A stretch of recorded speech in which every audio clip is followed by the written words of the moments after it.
Hi, my name is Scott Gibson with Beneath the Surface. I'm here with Lawrence Roulston of Resource Opportunities. Lawrence, thanks for being with us. Pleasure to be here, Scott. Always fun talking with you. Yeah, and we're at the Silver Summit here in Spokane, Washington, one of Cambridge House's conferences. Very great conference, well attended. What's your take on the conference here so far?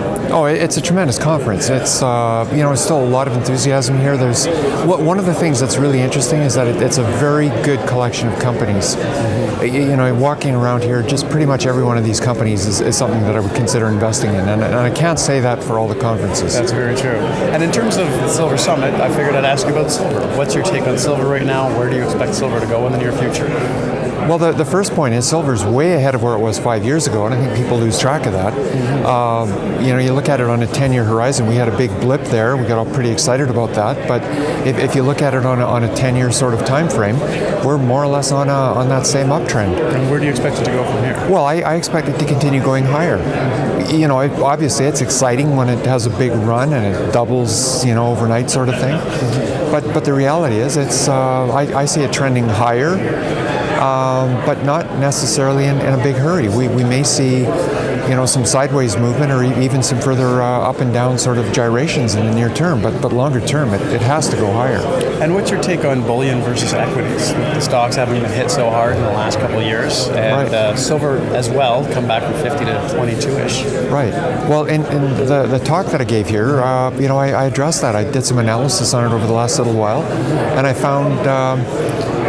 On average, an average silver equity versus bullion, the bullion did better. But what was really, really interesting is that there were a number of companies that did much, much, much better than silver, 6-8 times the pace of advance compared to silver.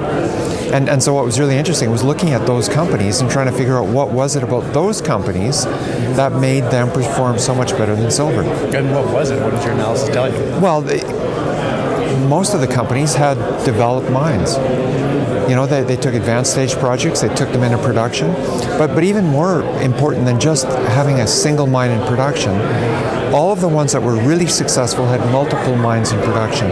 And I think that's really the key to value, is getting beyond struggling into production with the first mine, which is always a difficult experience. But if you can get through that, and then you get a second, a third, and a fourth mine, then the return potential is really enormous.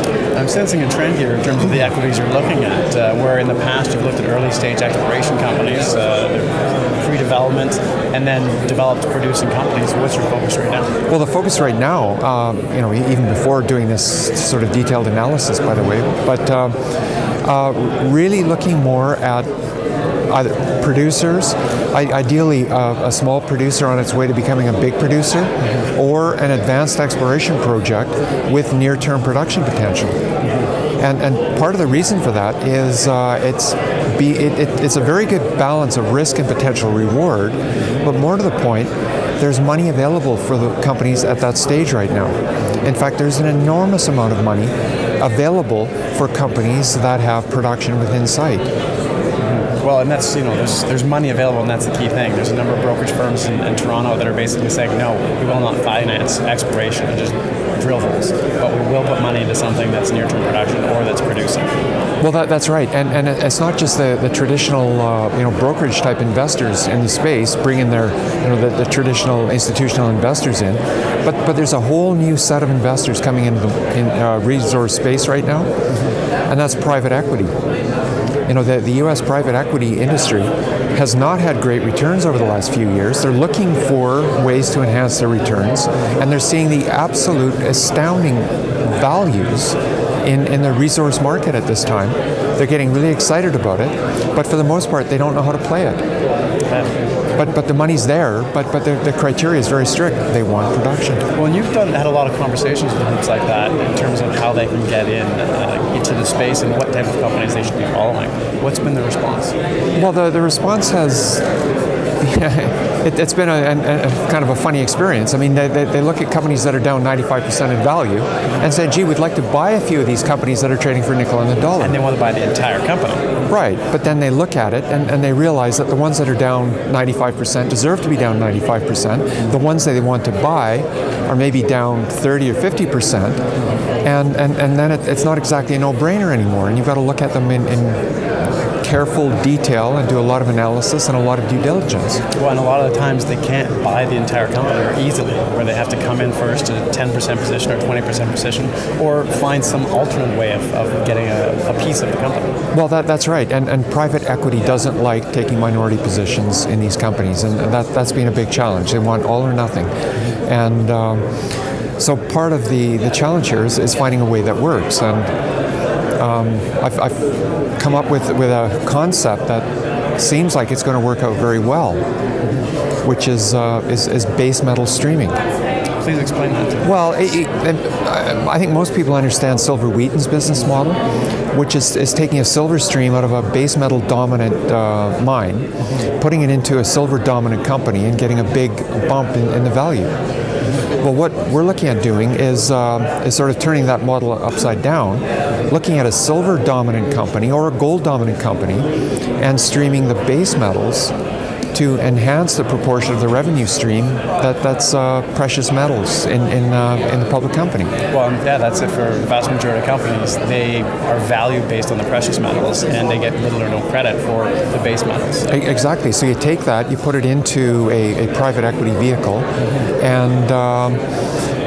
and that provides cash flow that is non-dilutive and doesn't involve giving up a single ounce of silver for the silver company. And it can allow those pre-development or development companies to get into production, or someone that's already in production to expand their production through a second or a third mine. Absolutely. Yeah, it sounds like a great idea. I'm looking forward to hearing more about that as this private equity firm does more deals. Yes.